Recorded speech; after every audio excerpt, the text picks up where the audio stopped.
Hello, Culver City. My name is Freddy Puza, and I'm running for Culver City Council.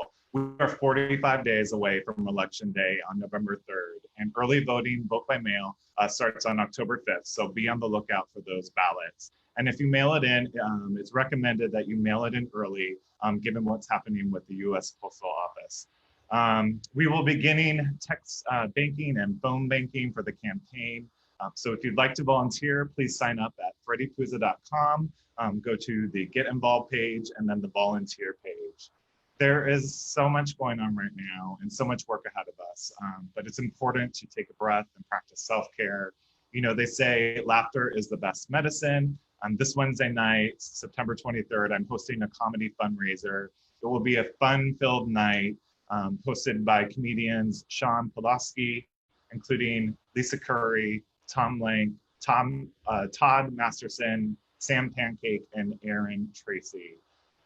I'd also like to take a brief moment to honor Justice Ruth Bader Ginsburg, a true champion for justice and equality. She worked tirelessly to break down gender stereotypes and the roles that society prescribed for men and women. Probably her most famous dissent criticized Chief Justice Roberts' ruling that struck down a key component of the Voting Rights Act, removing the requirement for mostly southern states to clear voting changes with the federal government. She said, throwing out pre-clearance when it has worked and is continuing to work to stop discriminatory changes is like throwing away your umbrella in a rainstorm because you're not getting wet. One of my friends commented on social media that the earthquake that we experienced last night was one of her last strikes of the gavel and a call to justice, and I hear that. You know, on the campaign virtual trail, I've been saying I'm a listener and a community builder who brings people together to have difficult conversations to accomplish goals. Today, I'm bringing people together to talk about building an anti-racist city. The idea for today's topic came while I was listening to a podcast between Dr. Brene Brown, a researcher on shame, and author Ibram Kendi. He wrote How to Be an Anti-Racist, among many other books, and he's the founding director of Anti-Racist Research and Policy Center at American University. Kendi was explaining policy to Brene Brown, and he said that you can have either racist policy or anti-racist policy. There's no in between. There's no such thing as a half anti-racist policy or a quarter racist policy. It's either one or the other. And I've been reflecting about this a lot, and this is why I'm looking forward to our conversation today. Race is challenging to talk about, especially for white people like me. But it's not an excuse to not show up, engage in dialogue, and do the work. My racial justice work began in 2014 after Michael Brown was killed in Ferguson. After the officer who shot and killed him and was never indicted, I started to question a lot of things. I got involved with the Alliance of White Anti-Racists Everywhere and began my own personal reflection about being white in the United States and to see how my whiteness and privilege impacts my everyday life and how it impacts those of others. Eventually, I helped co-start a chapter of AWARE at LMU where I work. There are a lot of issues that Culver City is currently facing that are related to race: housing, rent control, access to services, signs in our parks, which my dear friend Paula Amazola, who is running for Culver City School Board, is fiercely advocating on, and public safety. After the murders of George Floyd, Breonna Taylor, and Ahmaud Arbery this summer, thousands of Culver City residents and nationwide participated in peaceful protests for justice and Black lives. There was also a call for the reimagination of public safety, which included a reduction in the Culver City Police Department's budget and a reinvestment in people and the community. Culver City Council responded and developed a public safety review task force charged with creating a plan for an alternative nonviolent public safety program and for developing a proposal to reduce the police department by 50%. This summer, the city has engaged in multiple conversations about structural racism and just completed a community survey on public safety. City Council will review all of this data next month and decide how to move forward. And this briefly lays out the foundation for our conversation today, and I'd like to welcome our panelists. First, please welcome Dr. Darnice Martin. She's a clinical associate professor at LMU, where she teaches courses in theological studies and African American studies. Dr. Martin is the author of Beyond Christianity, African Americans in a New Thought Church. She continues to conduct research on African diaspora religions and African Americans and metaphysical religions. She has consulted on documentaries such as Dark Girls and Light Girls for the Oprah Winfrey Network. She holds a doctorate in cultural and historical studies and religion from the Graduate Theological Union in Berkeley, California. Welcome, Darnice. Next, Joel Gutierrez. He's a social worker, higher education professional, and emerging scholar. His scholarship focuses on males and masculinity in higher education, specifically how Latinx men shape their ideas of manhood within collegiate setting. Joel has worked at LMU for 5 years, holding the positions of Director of Chicano Latino Student Services and as Associate Director of Student Involvement. He is currently a PhD candidate in Education, Curriculum, and Culture at Chapman University. Welcome, Joel. Next, Cynthia Choi. She's the co-executive director of Chinese for Affirmative Action, a 50-year-old community-based civil rights organization which aims to advance racial justice, economic justice, education equity, and immigrant rights. Most recently, she was the vice president of philanthropic partnerships at Asian Americans, Pacific Islanders, and Philanthropy, where she was responsible for leveraging strategic opportunities to advance AAPI, social justice issues, and philanthropic investments. Welcome, Cynthia. And last but certainly not least, please welcome Dr. Kate Ainsley. She's a clinical psychologist in private practice, a Culver City resident and homeowner for almost 18 years, mother of 2 and an activist. She has been a member of Aware LA for the past 4 years. Dr. Ainsley has led affinity groups for white parents to engage in their journey with observing their whiteness, becoming anti-racist, and raising anti-racist children. Thank you all so much for being here today. I'd like to get into our questions. The first question is about Culver City's history as a sundown town. For those of you who don't know, a sundown town was a mostly all-white city that excluded non-whites through laws, intimidation, and violence. This particular policy meant that Black people had to leave the town by sundown. Some residents, including our youth, have called for a Truth and Justice Committee to acknowledge and come to terms with Culver City's racist history. How does reconciling with our past help heal the city in order to move forward, or does it further escalate racial tensions? Well, I'll just jump in, Freddie. Great. Well, I was just teaching in my African American Studies class yesterday about sundown towns.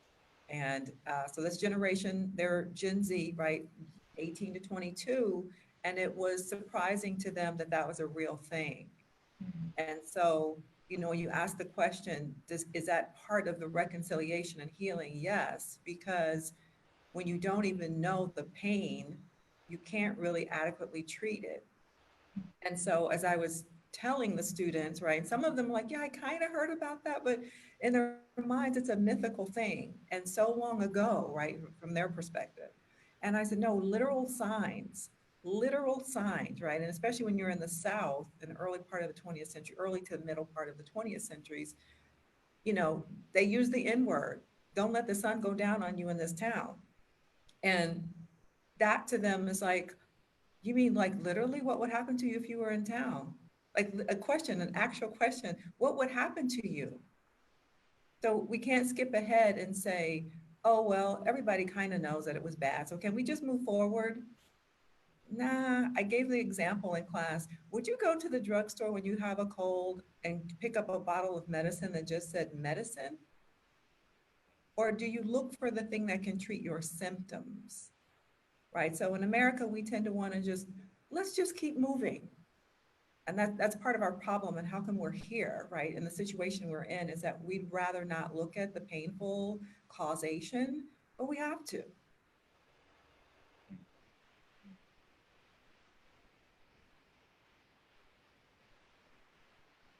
Well, I'd love to jump in on that question because part of the work that we do has been about addressing racial injustice, starting 50 years ago. And one of the things that we always say is we are more than a sentence and a paragraph in our history books. And one of the things, if you're even mentioned at all, right? So I really appreciate the fact because I have two college age daughters, one that just started middle school. And we are having, and we have as a family have had these conversations. But the fact that youth are demanding this speaks to what gives me hope in terms of what they are asking for. They want to know the truth. And I think the fact that they have this consciousness of wanting to know the truth in order to develop the remedies that I think are going to really have us face to face look at the issues around structural racism and sexism and patriarchy in our country. Um, One of the things that we are absolutely adamant about in terms of our work is that this needs to happen early on in our within our education system, and an examination the foundation of our education system, which was puritanical, was racist, and that is something that we have to really look at very carefully. So I'm very inspired by this concept that the youth are pushing, and it's necessary. I just want to chime in and agree that it is something that needs to start with the very youngest among us. And the research is very clear about how babies begin to discern differences in skin color. Toddlers begin to make inferences about what skin color means for personality. And there is so much that can and should be done to help work through what the children see and observe, because that is the water that they swim in, including what's taught. But we do have to start much younger. And to speak to that idea of should we talk about it, or does that make things worse, feels like a very patriarchal even question, because the idea that we can get anywhere without cleaning the wound, just muscle under, is I think a very toxic masculine idea. I think, if my kids injure themselves and they don't want me to look at the wound, they just want to cover it and it's fine, because they don't want that initial pain of washing that wound out and then having it addressed. That would be negligent on my part to just be like, yeah, okay, let's let that dirty thing fester. The most pain is usually caused by the resistance to beginning the healing process. And as a psychologist, it's something I deal with on a daily basis, the need to get to a place to be ready to heal. But in policies and education, we kind of can't wait for everybody to be ready to heal. I agree with what the panelists are suggesting and commenting. I would also add that, for me, from a historical perspective, history's a story told through convenience. So who's convenience and who's telling the story? And so often, in particular in cities, you have pockets of people, pockets of populations who are ignored, who are, marginalized in history, but also who are erased. And we're not talking, and I think it's very interesting that this Gen Z, that the separation they have, this is not hundreds of years ago. This is not even, 70 years ago. Some of the things we look at Chavez Ravine too with the Los Angeles Dodgers, like great things, within that ball club, but there's a huge racial, a huge historical oppressive nature that happens. And I think as the other panelists have said, like it's hard to talk about, it's hard to come with, and it's hard to put a mirror in that face and see what are the scars. But I think it's necessary. I really do. There's no healing, as it was just said by Kate wonderfully, that there's really no healing, no affirmation, and there's no acknowledgement And that's the thing, when you're working with history, you need to acknowledge the people that are erased. You need to acknowledge the people who are marginalized. Why? Because they're people. It's humanity. So I think while it's tough, it's a necessity to move forward into what we want to do. Freddie, could I also add just a few more seconds that one thing we also have to recognize is that uh, the White House, the Trump administration has been on a campaign of denialism, of denouncing education programs like the 1619 Project. One of my colleagues was about to do a training for their federal employees around racism, and it was canceled because this administration just does not want to recognize it. So that is the context in which we are trying to do this work, and that's our fight moving forward, no matter what the outcomes of the election is. Agreed. Silence is really the tool that perpetuates racism, and the refusal to acknowledge it and keeps it going and keeps it buried. And thank you for all your comments about that. Moving into kind of like the housing and who has access to where they live and their neighbors. Culver City had racial covenants on the books until the late 1960s, which prevented Black, Indigenous, people of color, in particular Black people, from buying property in the city. Culver City's current population, the white population is 46.5% of the total population. The Black population is 8.4%, Asian is 16.3%, and Latinos are 23.4%. While our neighboring jurisdiction, LA City, whites account for 29.7% of the total population, and Latinos make up 47.5%. In your opinion, what has been the lasting impacts of these racial covenants, and if any? And then what would an anti-racist housing policy look like? Well, you see the lasting, the percentages you just gave, right? And for Culver City. Well, it's interesting. Here's one of our problems in America and in Culver City. If you don't look at what came before, and you even say to yourself, trying to come from a good space and just say, well, let's just go forward. You are not taking into consideration the fact that so many other people have already had a leg up. They're already in an advantageous situation. And you've got significant portions of other populations that are not even prepared now, right? So it's like you say, okay, well, let's start the race, right? But you already have all of the equipment for winning races. You know how a race is run and won, right? And so you invite other people to the race and say, okay, run with me. Well, did they have shoes? Like, you don't even know.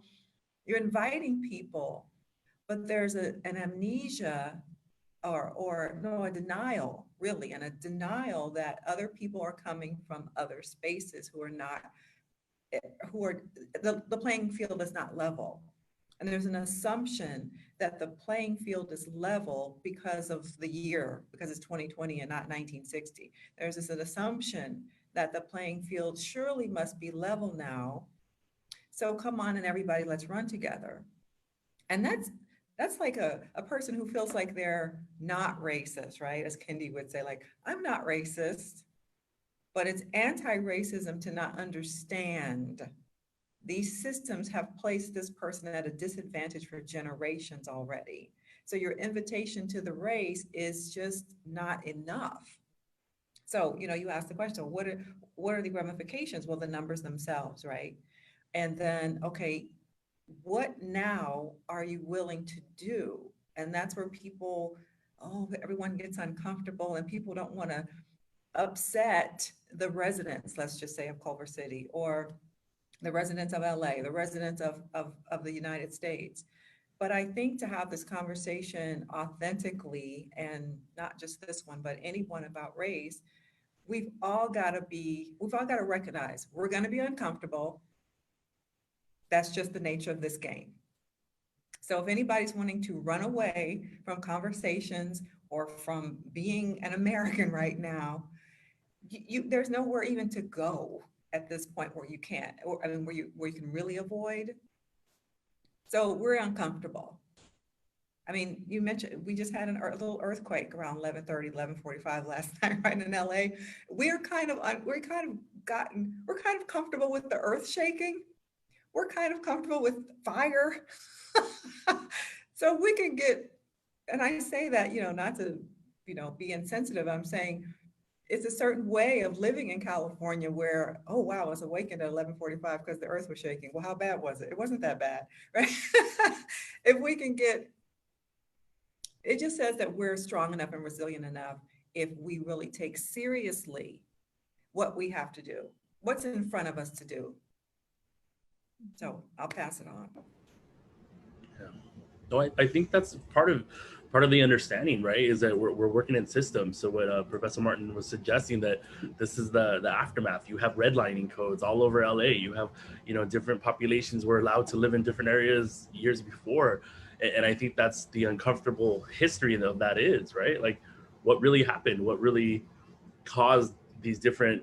There's a reason why Beverly Hills is there. There's a reason why, Echo Park looks this way. There's a reason, and I'm not even going to get into gentrification right now, but that's part of it as well, right? Like, so areas looked pristine and great, people moved there, and then all of a sudden they don't look that way. Now a whole other pocket don't want to live in downtown, so they move over. So it's a process, and I think one of the things we have to do is really look at policies, and with that conversation of, let's really talk about what's going on, let's really figure out what happened, how can we transform these policies.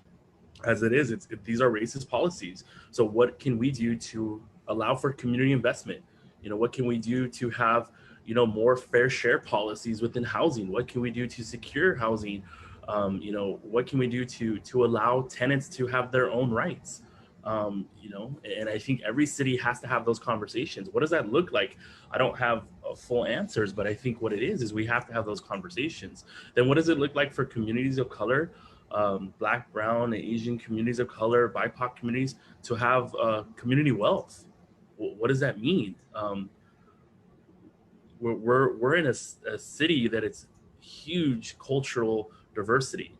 So what does that mean to acknowledge, understand, but then celebrate those cultures and create physical monetary wealth in those cultures? I think, unfortunately, I don't think our policies align with that mentality, and I think that's the move we have to go to. So.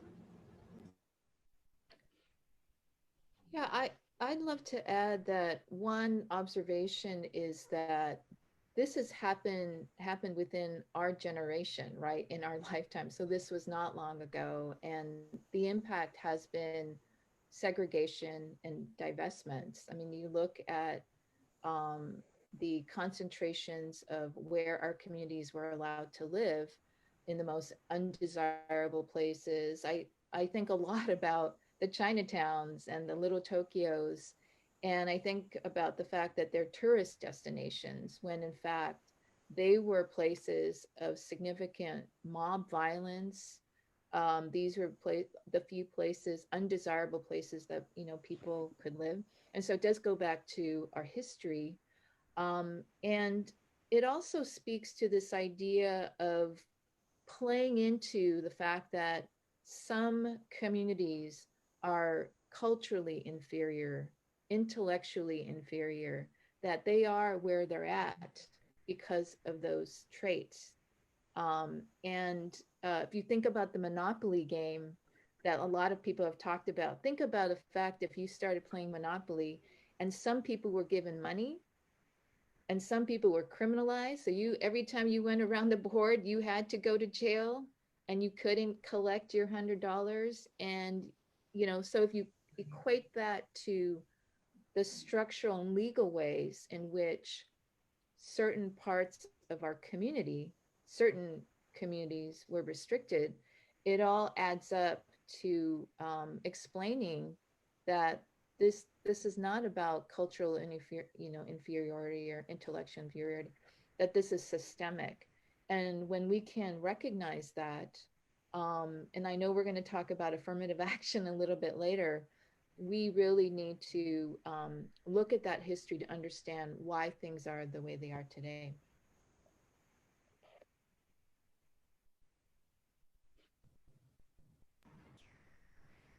Great. Yeah, thank you for bringing up tenant protections. Culver City is in the process right now. On Monday, a city council will decide what we're going to do as far as rent control and tenant protections. I'm very supportive of strong renter protections and tenant protections. Half of our city's population, well, 48%, are renters. Of that, a majority are people of color. Majority are 45 years and younger. And the school system is losing about 100 students per year due to affordability. This is really affecting the diversity in our city.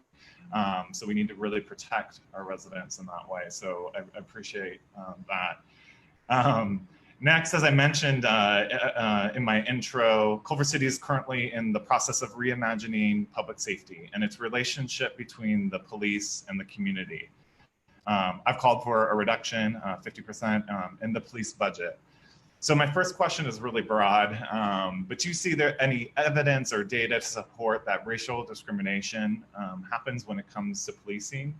And/or what does defunding the police mean to you, or how? Yeah, so we'll start with that.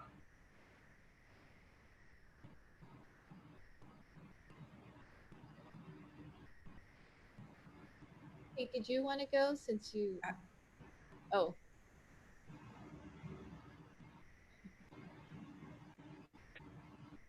Sorry? Oh, I was just asking if you wanted to go since Oh, sure.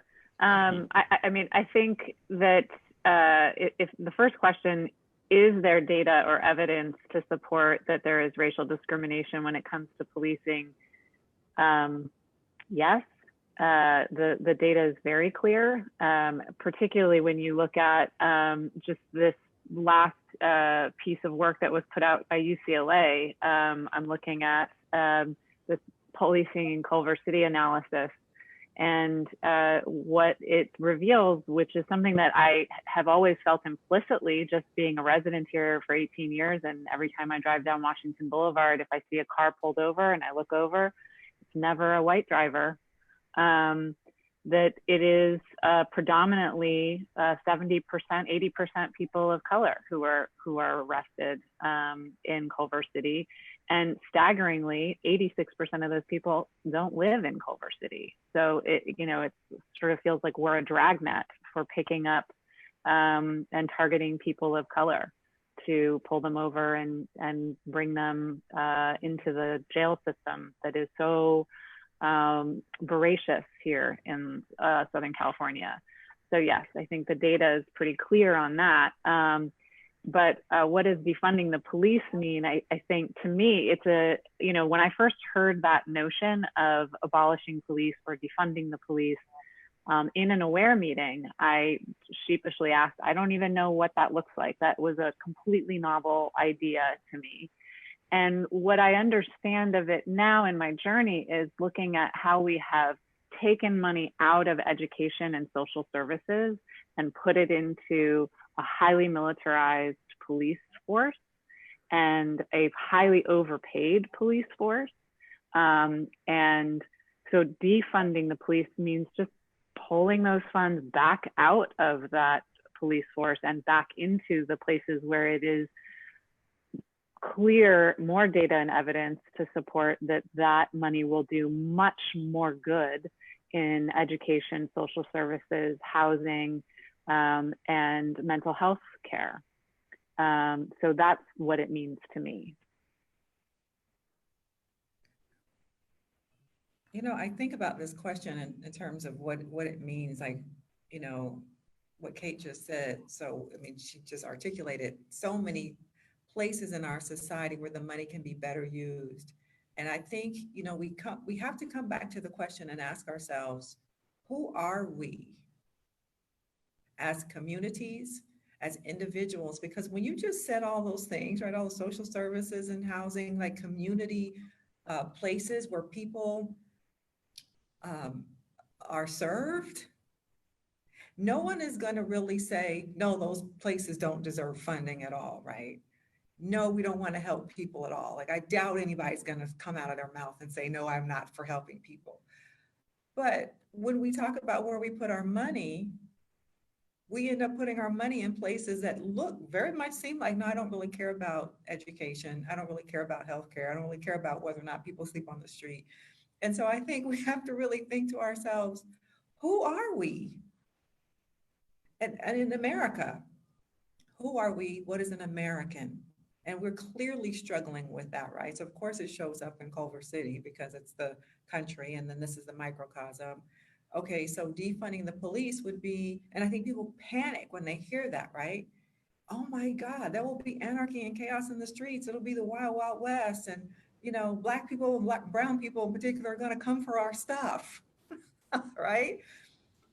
Because there's little understanding of like, no, it means supporting other systems that actually will diminish our need for such a highly militarized police force.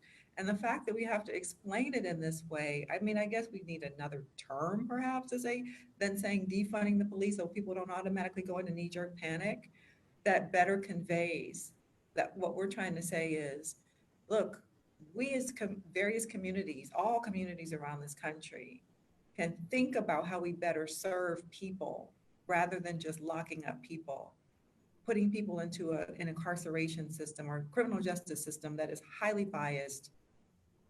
Unless in your answer, when you say, who am I, or who do I want to be? What you come up with in your own mind is, some people really need to go away. I don't like those people. I don't want those people in my community. Those people, like Cynthia said at the beginning, some people are already designated as that's your lot in life because you're inferior. And if you're in that mindset, then that's obviously racist, right? But so most people are not going to identify with that. So who are we really? And when we identify that, I think defunding the police is clear. It's a shift, right? Let's shift how we spend money. You really value education? And I was going to ask you, Freddie, I don't know if you have the number exactly, but what is the value or the, I don't know, the selling price these days, market value of houses, the average house in Culver City? $1.1 million. So do we care about housing people? So I'll pause there because I mean, this is a macro question I feel like we have to deal with. And who are we? Because that's how we spend our money is a reflection of that. Yeah. I think for me, one of the things that I'm resonating with is this narrative, right? We have a national narrative of this, militant society that America is, right? And you see it in our global geopolitics, whatever. But I think you're absolutely right. And as a former social worker, like I really do get personally offended when individuals say, well, what are you going to do? Send social workers out there? I'm like, yeah, that's our job. That's what we do. That's what we're trained to do. And I think that comes to also another narrative, right? Let's talk about training. Let's talk about, these skill sets that individuals had. No disrespect to anybody, with the badge, but what is a skill set? What is a training? What is the expectation you have? I used to work in Hawthorne area, different service areas, and I would be called in for psychiatric holds. I would be called in for suicidal ideation. And while they were, these are traumatic experiences for individuals, that was the training I received. And when push comes to shove, the families, the communities wanted their community social worker.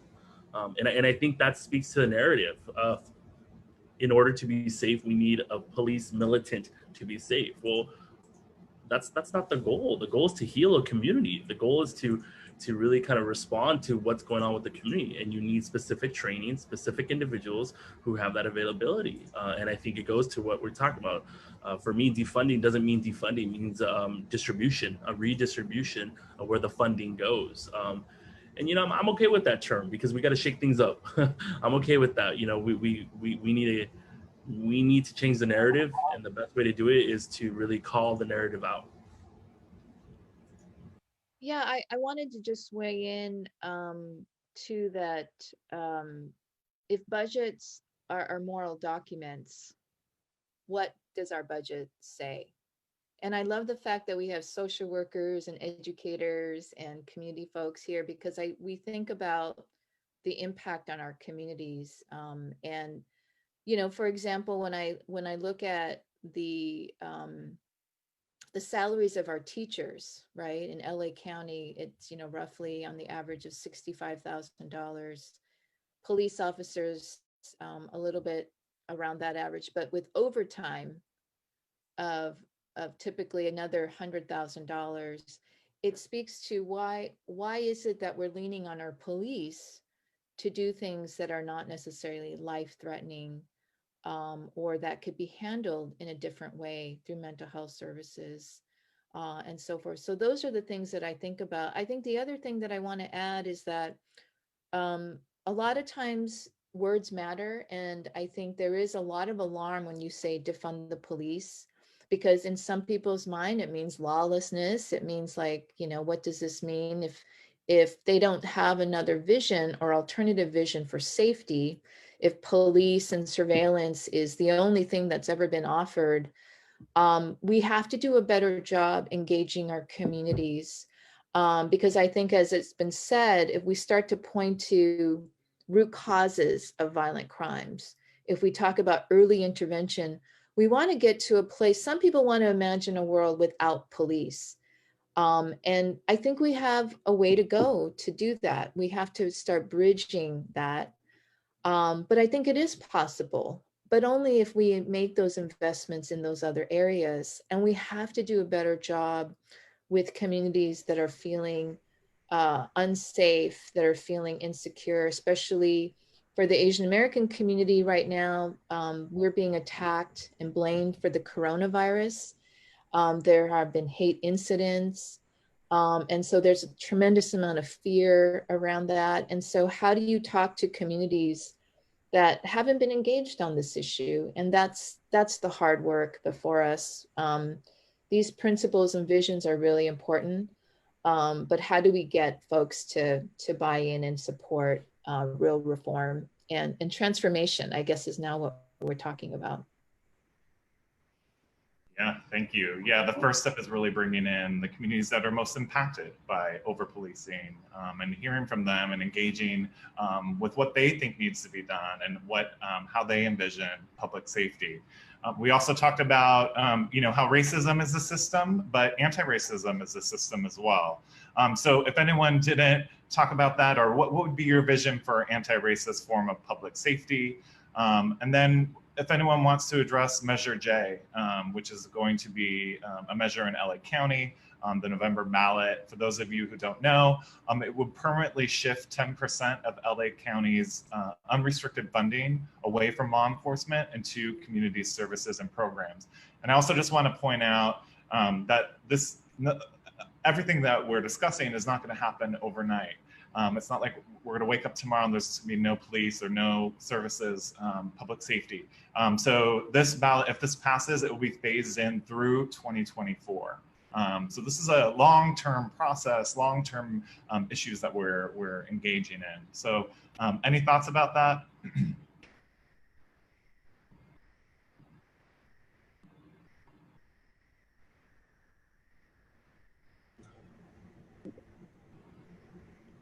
I believe Go you're ahead, on. Joel. Yeah, Wow. I think you're on mute, Darnice. Sorry. I was just checking. Did you say 10% over 4 years?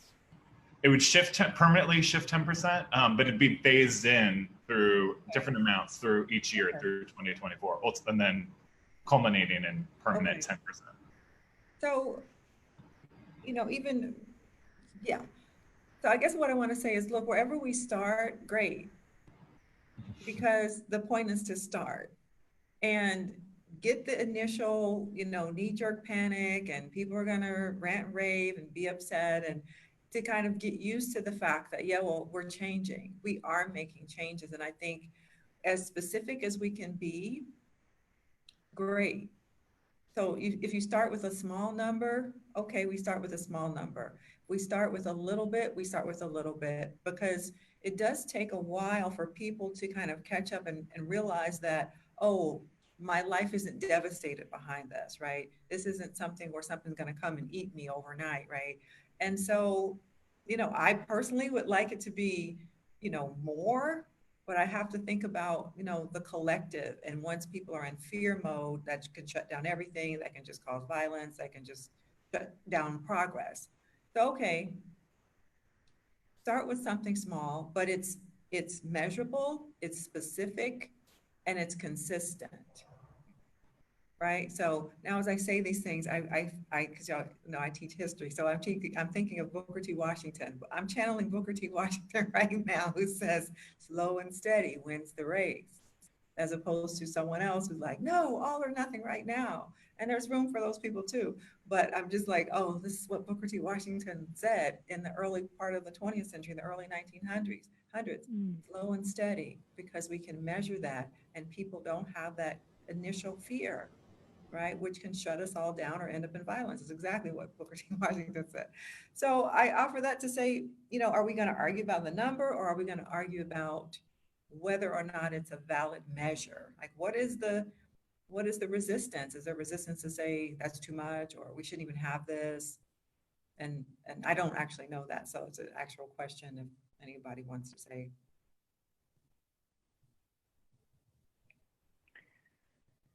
Well, I don't know that I can answer that directly with data, but I can say I think fear plays a huge part in the resistance to the change. I mean, I really appreciated what Cynthia said about if a budget is a moral document, what does it say? That, for example, in Culver City, she didn't speak this data point, but the highest paid civil servant in Culver City is the police chief, with benefits over $500,000 in pay.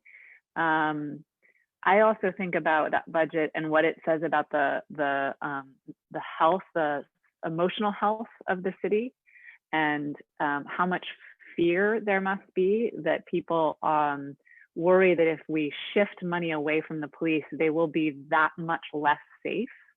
That even though the level of violent crime in Culver City is quite small, we are prepared for, given the way we spend our money on the police, for an incredibly violent culture, which we don't have, right?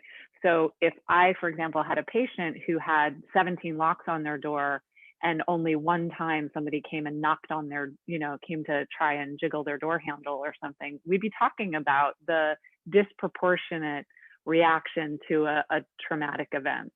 And I think that what an anti-racist city looks like from a public safety perspective is a more accurate response, a more congruent response from the citizens to what's actually a threat. I love that analogy, Kate. I really do, because I think that's what's going on. And Cynthia kind of mentioned it too with our whole administration of 45.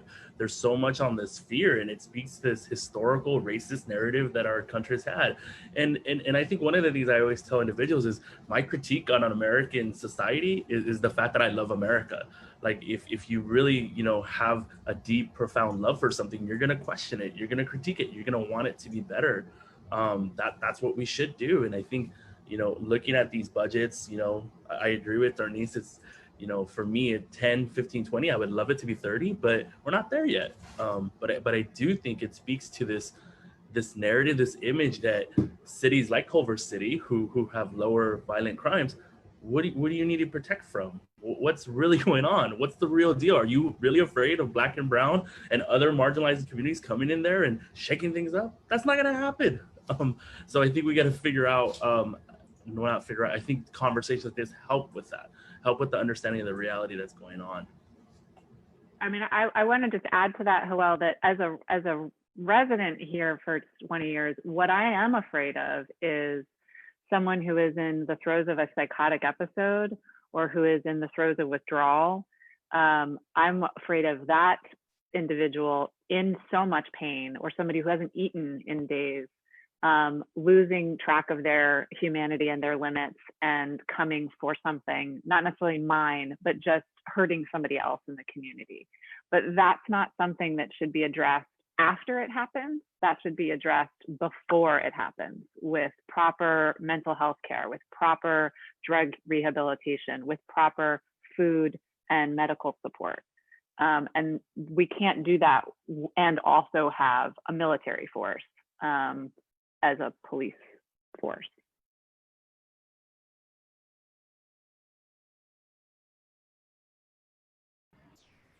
Great.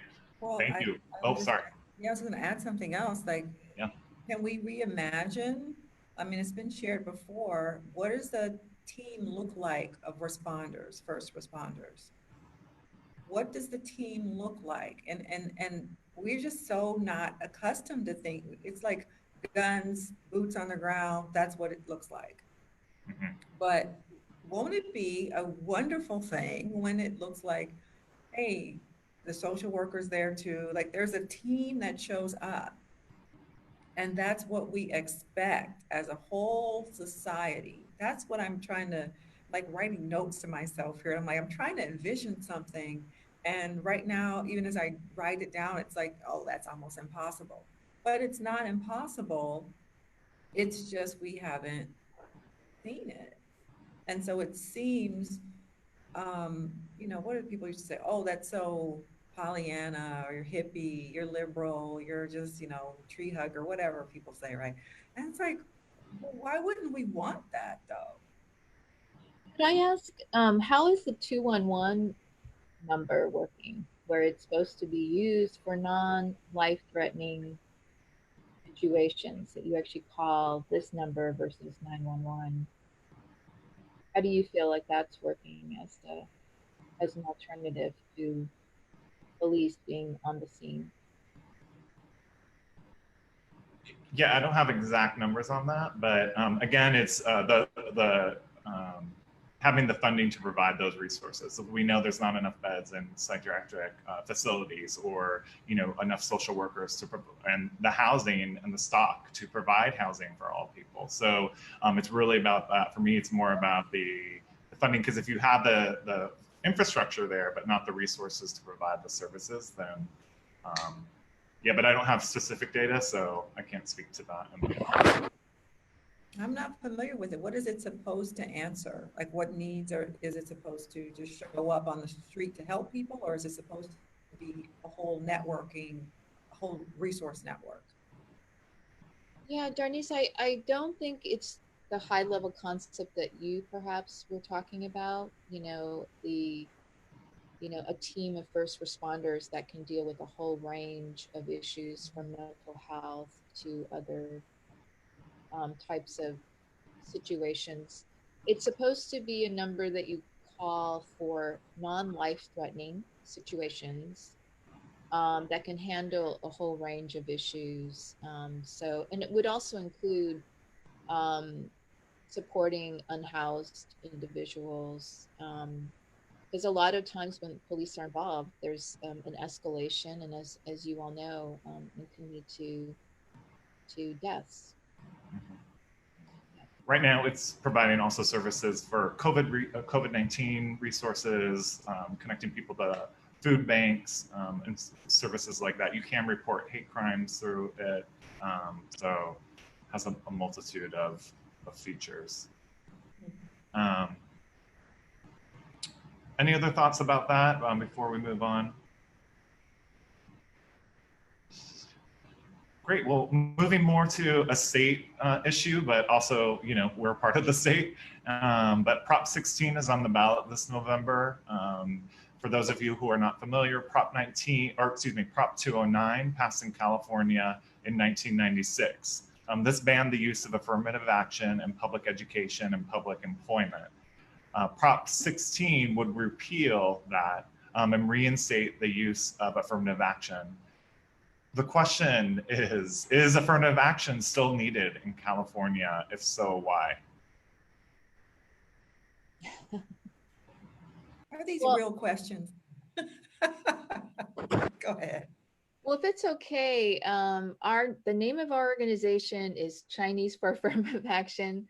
And we didn't just jump on the bandwagon. We are a 50+ year old organization. And when we started, It was just to recognize that in terms of economic opportunities for our community, we needed to take affirmative steps and introduce affirmative programs that would address that disparity. And so when I think about it today, how it's become a loaded word and negative to some parts of our community, it blows my mind in the same way that people react to Black Lives Matter. It's such a basic concept that what we want to do is, if we recognize that structural racism and sexism exists in our society, that's the first step. We need to take affirmative steps to remedy that. And so, obviously, our organization is co-leading this campaign, a multiracial campaign. And we are specifically working within our community. There are parts of our community, I would say a minority part of our community, that thinks that affirmative action will take away opportunities from their children. And we are countering that myth. And of course, I think everyone has seen the data that since the affirmative action ban, enrollment in UCs fell, and Asian Americans went to other universities that considered race among many, many factors in terms of their decision to admit. So this is an example where our communities are being pitted against each other. And it's an example in which, we need to do a lot of education within our own communities and across communities. And some of the things that we talk about is the data. Although we know that sometimes when presented with the facts, we are so entrenched in our beliefs that even when presented with those facts, it's very unhard, it's very difficult to dismantle. But the facts remain that for women, we still make 80 cents to the dollar. We receive only 25% of every dollar that's spent on government contracting. And we have to educate Asian American parents that if they don't think affirmative action is necessary in the workplace, they are going to receive a wake-up call because of racist stereotypes. And so that's the work that we're doing. And obviously, we think it's very important to work with women-led and other communities of color.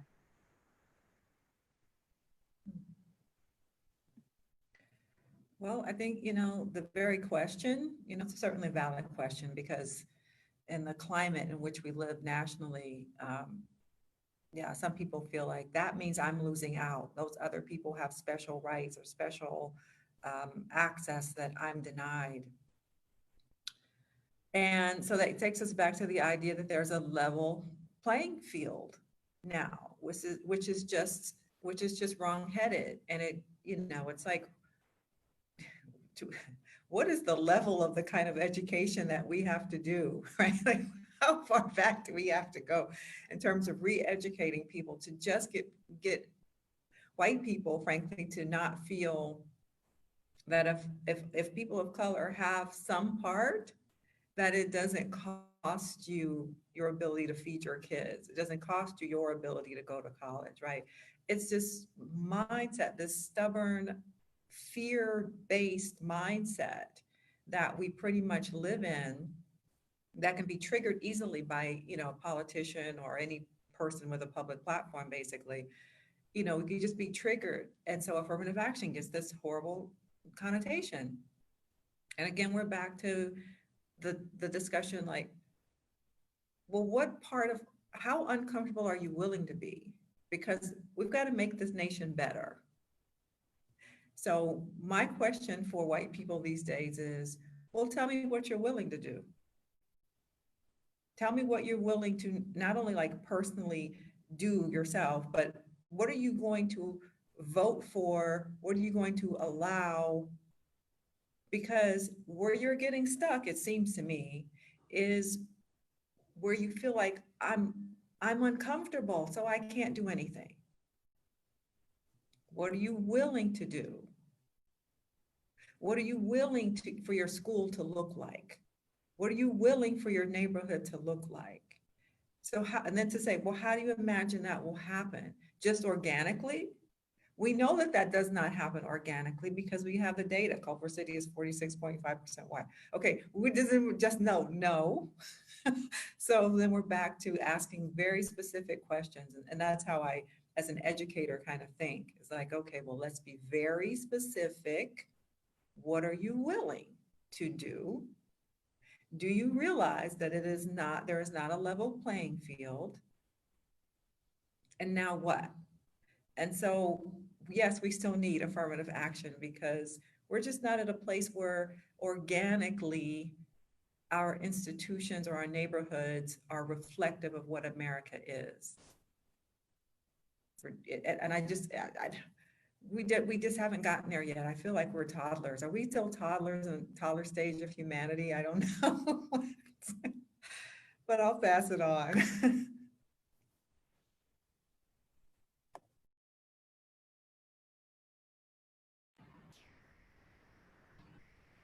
Yes. To answer your question, there's been a lot of regression. Well, and I think that regression is because of the fear. You know, as you were saying, Darnice, you know, anybody with a public platform, social media, and we know, you know, foreign influence and bots as well, but there's just, we've reduced ourselves to memes and camps. We're so polarized. And so that fear is such a effective tool in continuing to blow people further and further away from reason. Because when we just know from brain science that when you're afraid, you lose the ability to access your prefrontal cortex. When you're run by your amygdala, you cannot employ all of the faculties of your executive functioning. And so as soon as you see that meme that, you know, Black Lives Matter and Antifa are going to take over your local government, then you think, oh yeah, no, I can't think about this. I can't think about what does it mean, Black Lives Matter? What does affirmative action really look like? What is that actually going to do to my life, my pocketbook, my children's experience? Oh, it's actually going to be really good for them because it's going to grow our humanity as a population. Okay, so you can't have that thinking, you can't work through that if you're afraid. Mm-hmm. So I do think we're in a very regressed place. We're in a very reactive place. And that is part of the work for white women and men like myself and my peers at Aware and white people for Black Lives to, you know, work with our white brothers and sisters and parents and grandparents to, you know, have these uncomfortable conversations. I have them very regularly with my brother, who is a police officer, and we have very different viewpoints. And it's uncomfortable and painful, and I love him, but that's just where we go. And that's our job. That's the job I try to do. Thank you so much for that. There is no way we will ever be able to unpack all of these conversations and topics in 1 hour session. I do want to be mindful of time because I know we are all in Zoom meetings all day. It's the weekend, so it looks like a beautiful day out. I did want to give Joel, did you have any last like 30 seconds? Oh, great. Well, thank you so much to Kate, Darnice, Cynthia, and Joel for engaging in this conversation. Please be on the lookout for more information on www.freddypuza.com, and I hope you have a great rest of your day. Thank you. Thank you. Bye.